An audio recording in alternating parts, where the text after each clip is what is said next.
Cela ne durera pas longtemps, mon amour, je te le promets. Cette guerre, c'est tout au plus l'affaire de quelques jours, tu verras. Oh, mon amour, comme je t'aime, et comme j'ai peur pour toi. Promets-moi de m'écrire souvent. Je te le promets. Rien ne nous séparera. Rien ne nous séparera.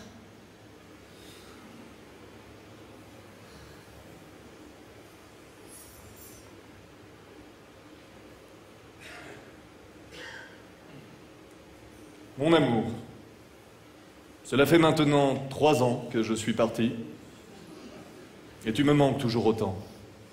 Ici, chaque jour est un jour de tristesse, et nous enterrons les corps ensanglantés de nos camarades à la nuit tombée, en cachette. Depuis que gna gna gna gna gna gna gna gna gna gna gna, les Boches n'ont pas fini de gna gna gna gna gna gna gna gna. Mais cette désolation ne me fera jamais oublier la douceur de ton visage. Je t'aime. La douceur de ton visage. Je t'aime. La douceur de ton visage. Je t'aime. La douceur de corps ensanglantés à la nuit tombée. Mon aimé, les jours sont bien monotones en ton absence. Et même si tes lettres m'apportent quelques réconforts, ce vide me pèse. Hier, j'ai croisé notre voisine au marché. Elle m'a dit que son mari souffrait d'un furoncle mal soigné. Et tiens-toi bien, gna gna gna gna gna gna gna gna gna gna gna gna gna gna gna, les pommes de terre au marché, gna gna gna gna gna gna, de toi et de la sueur de ton corps qui me fera toujours chavirer. Je t'aime.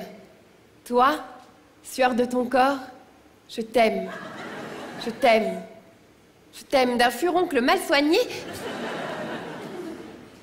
Ma douce, ta dernière lettre m'a encore comblé de joie. D'autant plus qu'ici, les choses se compliquent.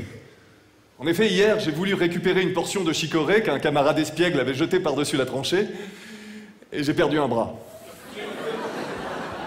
Je sais que tu vas pleurer. Mais ne t'inquiète pas, j'ai déjà appris à me servir de mon bras gauche. Et d'ailleurs, je gna gna gna gna gna gna gna gna gna toupie avec mon casque. Cela me donne plus d'assurance pour gna gna gna gna gna gna gna gna gna gna gna. Tes doigts dans les miens, et te dire combien je t'aime et je pense à toi.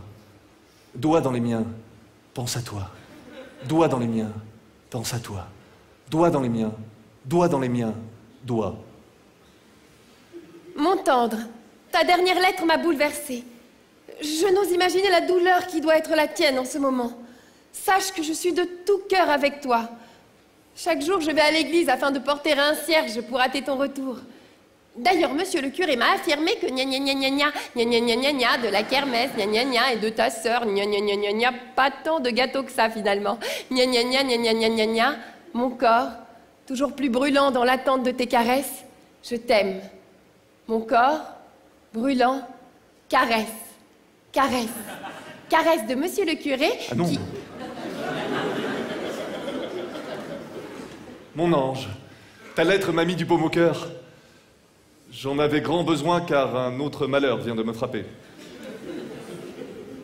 En effet, hier, alors que nous étions de garde, ce même camarade et moi, celui-ci m'a demandé de lui tenir sa cigarette, tandis qu'il urinait un peu plus loin. Par malchance, le bout incandescent a attiré l'attention d'un soldat ennemi qui a emporté mon bras gauche d'une rafale de mitrailleuse. Décidément, la guerre est pleine de malice. C'est ce que je disais à Marcel, le camarade dont je t'ai parlé.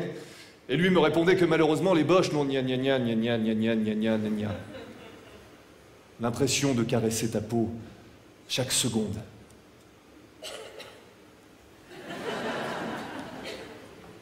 Du moins pourrais-je la lécher. L'impression de caresser ta peau, la lécher, la lécher, la lécher. Mon cher Bernard, je suis confuse de ces nouvelles terribles que tu m'apprends. Un peu en colère aussi. Tu sais, ici aussi, les temps sont difficiles.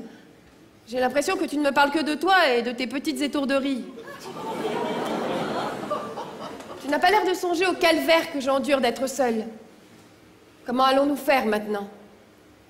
Tu me laisses dans le désarroi, mais je t'aime.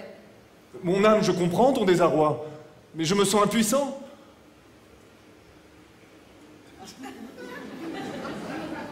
D'ailleurs, tu vas encore te mettre en colère.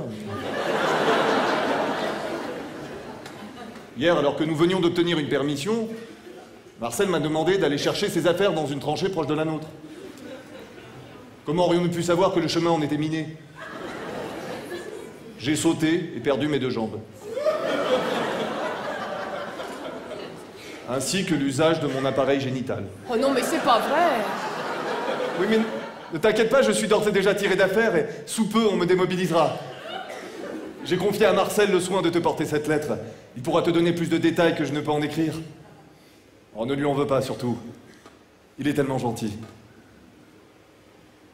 Vous ne lisez plus? Non, plus tard. Un peu de chicorée? Avec plaisir. Bernard, arrête. C'est terrible ce qui t'arrive. Je compatis à ta douleur. Et je pense que tu ne devrais peut-être pas rentrer aussi vite. Un si long voyage te fatiguerait dans l'état où tu es. Repose-toi. Et cesse de m'écrire. Un tel effort intellectuel n'est pas de mise dans ta situation.